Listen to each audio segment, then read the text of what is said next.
The Prime Minister has had a revelation.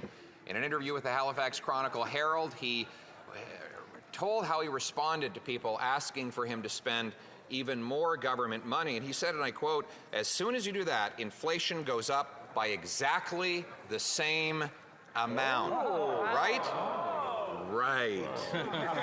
Why didn't I think of that? My goodness. Spending money you don't have actually causes inflation. If he's in the middle of having epiphanies, has he also realized that budgets don't balance themselves?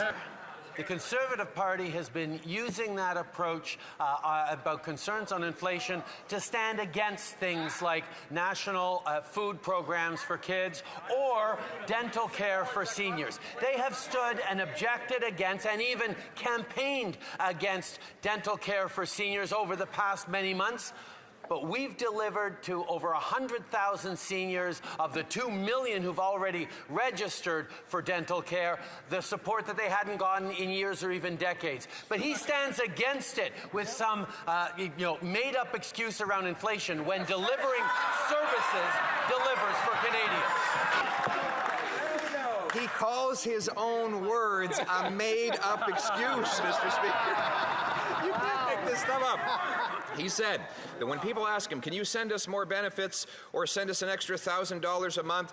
Well, he responds, "As soon as you do that, inflation goes up by exactly the same amount." Oh, boy. Right? Speaker, that is exactly why over the past years we've been focused on bringing down inflation by supporting Canadians, and it is working. For the past 4 months, Mr. Speaker, inflation has been down in the Bank of Canada target range, while we continue to increase supports for Canadians, increase dental care for Canadians with Conservatives that campaigned against, supports for seniors, supports for young people, increased investments in childcare, bringing childcare fees down to $10 a day. These are the investments we're making that do not add to inflation, but add to Canadians' well-beings as they're making ends meet. That's what we stand for, Mr. Speaker.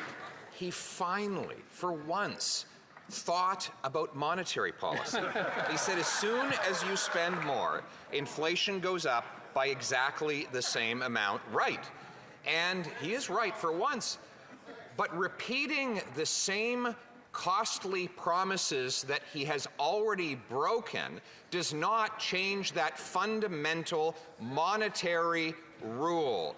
So will the Prime Minister acknowledge that, yes, the economy is about numbers, that people pay their rent in numbers, their gas in numbers, their groceries in numbers, and that the numbers are too high? Yeah.